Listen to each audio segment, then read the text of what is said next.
When we let God interrupt our plans, He'll show us something better. I think it was 2 Fridays ago, went to the gym in the evening instead of the morning. And on the way back, like I always give the Holy Spirit the opportunity to interrupt my steps, at least now in this portion of life that I'm in. And I hear, go the long way to get back home. And I think, okay, instead of going this way, I'll go that way and then make a left at the stop sign. And then I hear, go on. So I go up to the next stop sign thinking I'm going to make another left because home is to the left. And mind you, I'm still in gym clothes. I hear turn right and I can feel the pool turning right. So as I turn right, I look and I see this church sign. It's illuminated. And I feel like there's something going on down there. But instead, I turn left down that street because once again, my mind is focused on going home. But as I get to the end, I feel like I need to stop. Like, go back. You're supposed to go back there. You missed something. Something is there for you to go that way. You see, many times we don't know what it is, but we know that God says head in that direction. And if we're not obedient to it, we'll miss it.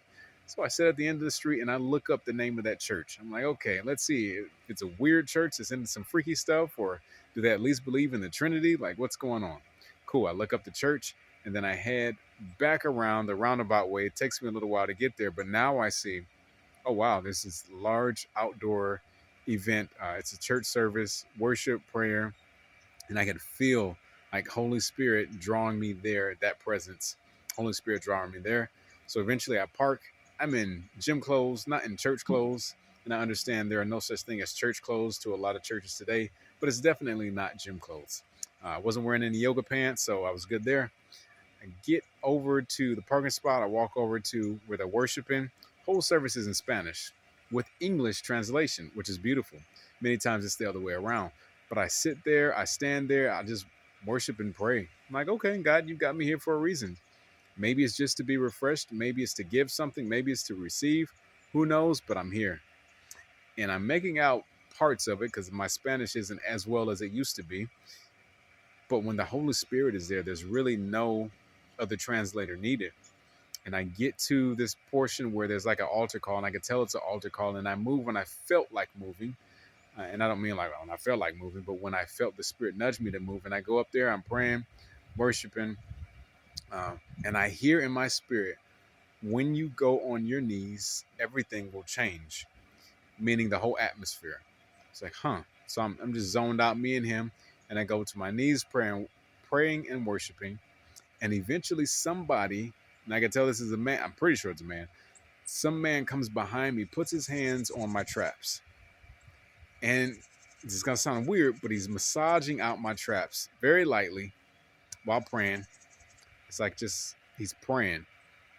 And what he didn't know, and what was confirmed by the Holy Spirit, is there was a lot of tension and not fearful anxiety, but stress, which can build anxiety. And it builds up in my traps. And I was just feeling tight even after my workout. And all of that gets relieved right in this random service. And eventually my arms go down and he grabs my shoulders like really tight, not in a painful way, but in a way that releases tension. And he's praying in Spanish and I get pieces of it and I hear him talking about peace and rest. And the Holy Spirit had been talking to me just about the same thing. Rest, rest in me, rest in me, rest in me, rest in me. I got you. And then another guy comes over to the left of me and he goes, hey, sorry to interrupt. Do you want him to pray? Do you want someone to pray in English? It's like, no.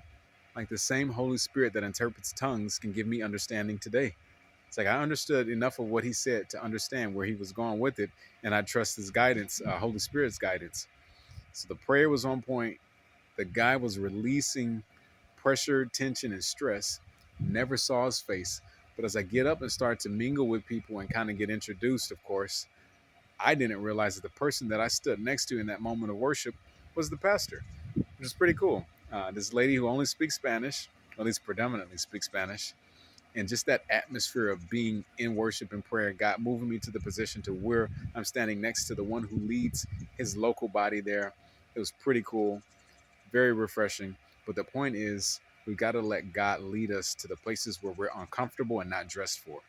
You see, many times we want to position ourselves to stand still and see the salvation of the Lord as opposed to letting God position us.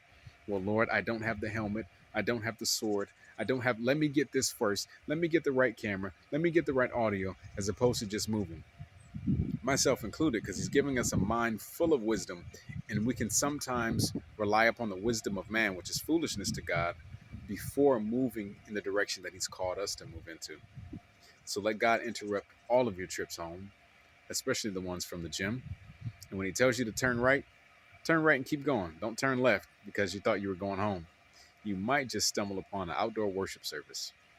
Very, very blessed to have been there and to see God move in a different language, in a different culture, but the exact same move. It's beautiful. Keep being obedient.